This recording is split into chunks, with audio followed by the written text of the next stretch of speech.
Chers amis, Monsieur le ministre de la Culture du Brésil, cher Juca Ferreira, je vous remercie infiniment d'avoir contribué d'une manière aussi exemplaire à l'organisation de ce symposium qui fera certainement date dans l'histoire de l'architecture. Mes remerciements vont aussi bien sûr à l'Institut du patrimoine historique national et à son président, M. Luis Fernando Almeida, pour sa participation, ainsi qu'au secrétariat général à la culture, au secrétariat au développement urbain et à l'environnement du district fédéral. Je remercie bien sûr les présidents et commissaires de l'année de la France au Brésil, M. Danilo Santos de Miranda et M. l'ambassadeur Roberto Soares de Oliveira. Excusez-moi pour la prononciation à la française. Et je remercie bien évidemment pour la France, M. l'ambassadeur El Saint-Jour et Mme Anne Louillot. Et je remercie évidemment aussi tous les architectes brésiliens, français, internationaux, qui ont bien voulu participer à ce symposium et qui vont nous éclairer de leurs conversations, de leurs échanges et de leurs conclusions. Et je voudrais commencer tout d'abord par quelques notations personnelles. Je m'exprime devant vous avec une très grande timidité, car si dans le spectre très large des intérêts du ministère de la Culture, s'il est une discipline qui m'impressionne profondément, c'est l'architecture. Car c'est l'architecture qui modèle notre vie, car c'est l'architecture qui fait vivre en nous les leçons du passé, car c'est l'architecture que nous allons léguer à nos enfants. Et lorsque l'on se trouve à Brasilia, comment ne pas penser à chaque instant à chacune de ses conceptions et de ses obligations. D'où ma timidité et l'infini respect avec lequel je m'adresse à vous aujourd'hui. Je me suis permis hier soir, en inaugurant l'exposition magnifique de Fromanger, de rappeler que c'était pour moi, en même temps que son anniversaire à lui, un anniversaire très particulier, puisqu'il y a exactement 45 ans, ayant par miracle réussi mon baccalauréat, mon père m'avait offert le voyage de Brasilia. Ce qui voulait dire que peut-être l'adolescent très ignorant que j'étais avait malgré tout déjà un intérêt particulier pour l'architecture, puisqu'il m'avait proposé plusieurs destinations comme cadeau et que j'avais choisi Brasilia, il y a exactement 45 ans. Pour vous dire à quel point je me sens impliqué dans l'ouverture de ce symposium, il y a évidemment le rappel de cet anniversaire personnel, il y a toutes les lectures que j'ai pu faire, et notamment la lecture familiale du livre de François Mitterrand, L'abeille et l'architecte, qui montre bien à quel point, pour une raison strictement familiale, je suis également profondément concerné par le sujet d'aujourd'hui, d'autant plus que je pense au magnifique Panthéon de Brasilia, inspiré par les colombes de Braque et qui porte le nom de François Mitterrand. Alors vous allez aujourd'hui et demain vous entretenir d'un sujet qui pour nous, Français, et pour tous les hommes en général, a une importance considérable, puisque nous sommes, nous, Français, en train de nous lancer dans le magnifique, exaltant et difficile chantier du Grand Paris.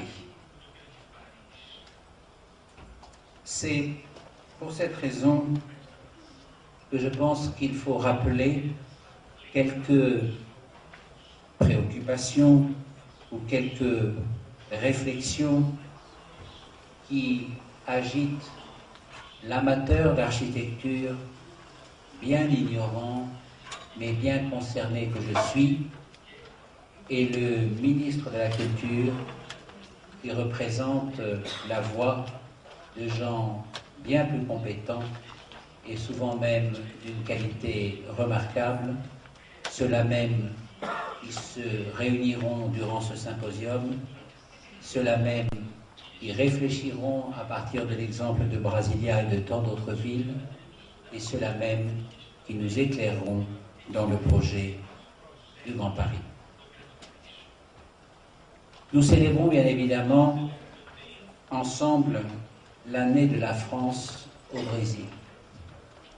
L'architecture brésilienne aura joué un rôle extraordinaire dans la réflexion de l'architecture à travers le monde et notamment en France au cours de ces dernières années.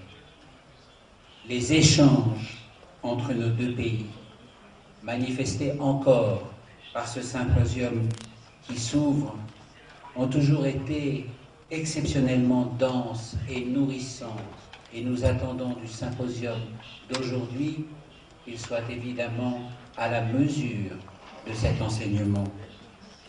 Je me rappelle cette phrase de Fernand Braudel qui écrivait « Le Brésil m'a toujours rendu intelligent ». Évidemment, lorsque je suis ici, je ne peux pas m'empêcher de penser à Oscar Niemeyer. Dans une autre vie, alors que j'étais peut-être un peu plus candide, il y a longtemps, j'avais réussi à forcer la porte de Oscar Niemeyer. Et je lui avais posé des questions qui devaient être tellement idiotes qu'il m'avait dit « mais je ne veux pas répondre, mais je ne veux pas répondre ». Et puis finalement, quand il a compris que j'admirais la manière inouïe dont il avait mis l'architecture au service de l'homme et au service de ses idées profondément démocratiques, j'ai pu avoir un entretien qui m'aura marqué pour toute ma vie. Brasilia fêtera son 100e l'an prochain. Brasilia est la capitale de l'architecture moderne.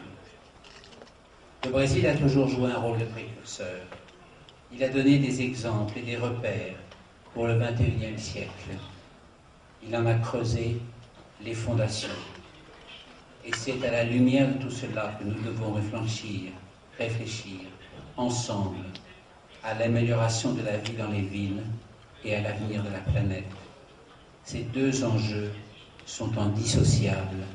Le dialogue entre les Européens et les Brésiliens doit être le levier d'Archimède des grandes métropoles de demain. En pensant peut-être aussi à cette autre citation, cette citation de Stendhal, qui disait que le beau est une promesse de bonheur. Ainsi donc, si le beau est une promesse de bonheur, c'est en pensant au beau que nous pourrons replacer l'homme et son bien-être au cœur de la cité. En vertu de 4 grands axes qui n'étaient peut-être pas les mêmes dans le passé, mais que l'évolution des sociétés modernes rend particulièrement cruciaux. L'idée du centre, l'idée de la centralité dans l'élaboration des villes contemporaines. Nous sommes en France, même si nous ne le disons pas assez encore, même si nous n'avons pas encore suffisamment insisté sur ce fait, nous sommes en France, comme au Brésil, une société désormais pluriethnique, multiculturelle et par là même polycentrique.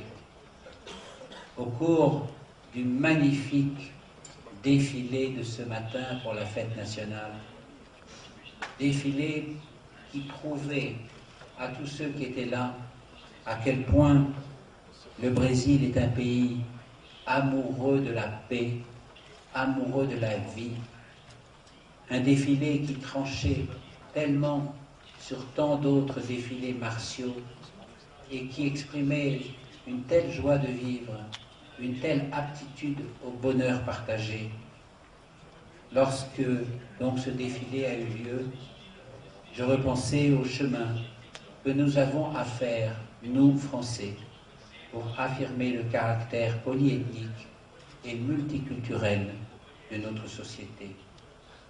Or, si l'on réfléchit au centre des villes, nous devons, nous, Français, réfléchir d'autant plus à cette idée que nous nous butons aujourd'hui sur ces quartiers périphériques, mal desservis, mal aimés, qui accroissent la fracture sociale et qui accroissent aussi la facture énergétique. Réfléchir à la ville nouvelle, c'est réfléchir aussi à la notion de centre, à la manière d'instaurer un polycentrisme qui évite cette fracture sociale, cette sensation de ghetto et d'abandon. La deuxième question, évidemment, qui vient aussitôt, c'est la question de la mobilité, la question des transports, la question de la possibilité pour chacun de se déplacer d'un centre à un autre. Aujourd'hui, en tant que ministre de la Culture et de la Communication, je suis confronté à un certain nombre de dossiers en France qui consistent à installer un certain nombre d'établissements qui n'ont plus de place à Paris même, parce qu'ils ont trop grandi.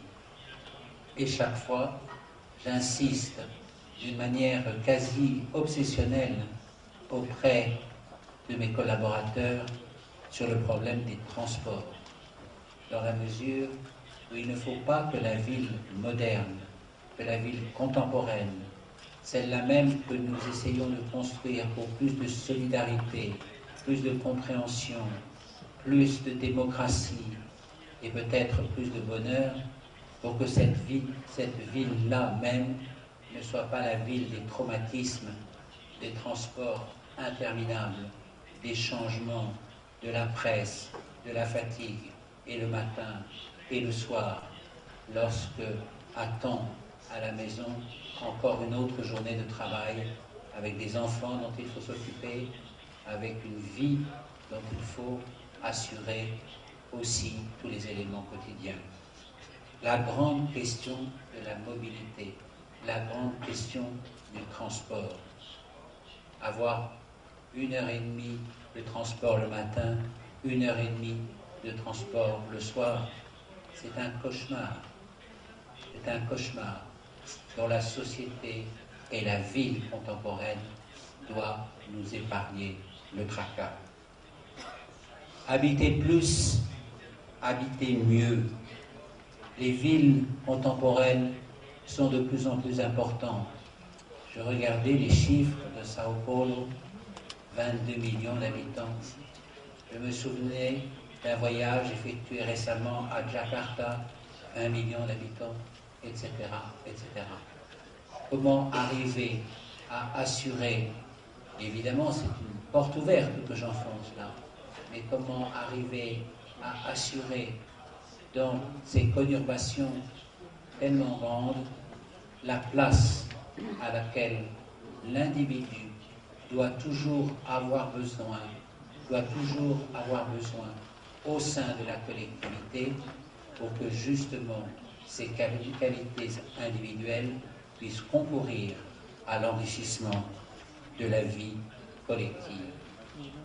Enfin, peut-être un dernier axe, trouver le moyen pour que la ville réponde aux enjeux du développement durable.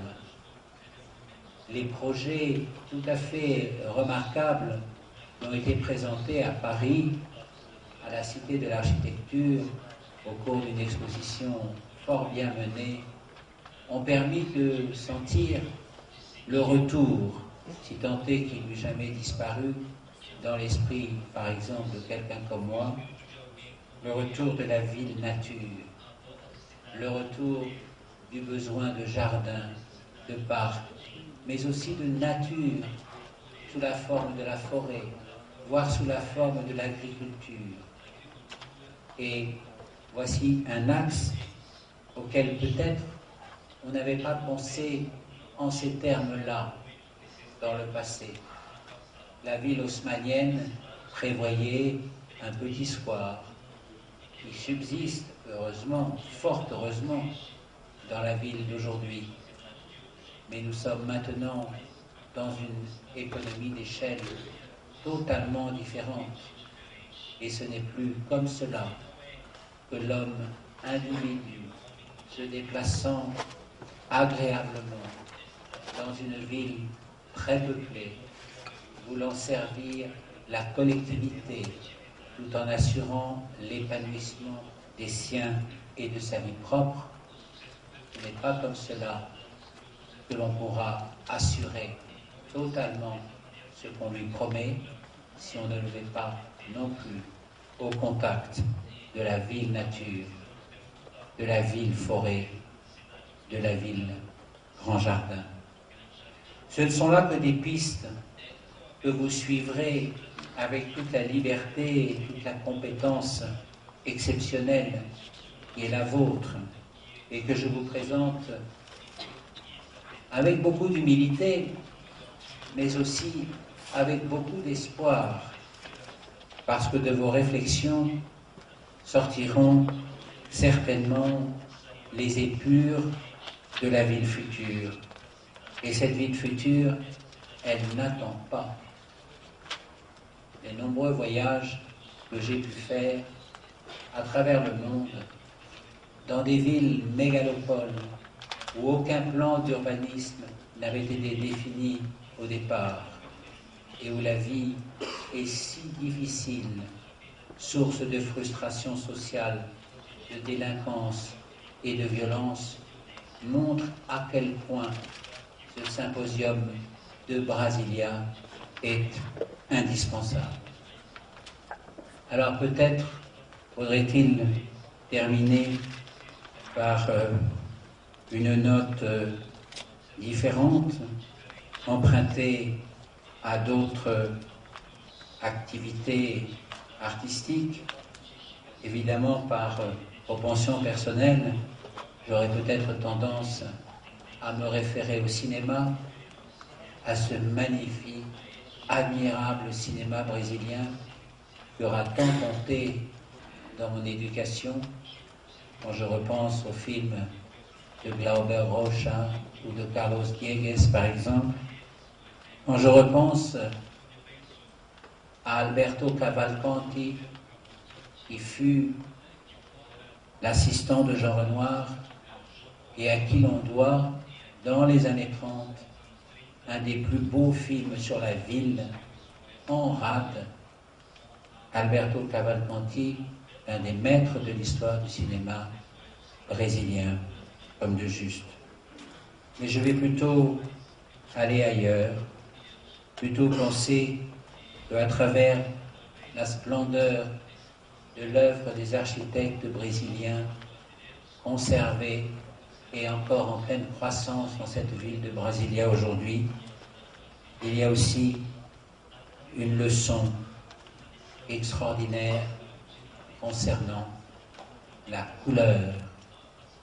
Et je retrouve alors cette phrase de Édouard Manet: le Brésil aura été mon seul maître en peinture. C'est la couleur de l'avenir qui est entre vos mains et dans les conversations que vous allez avoir. Merci de votre attention.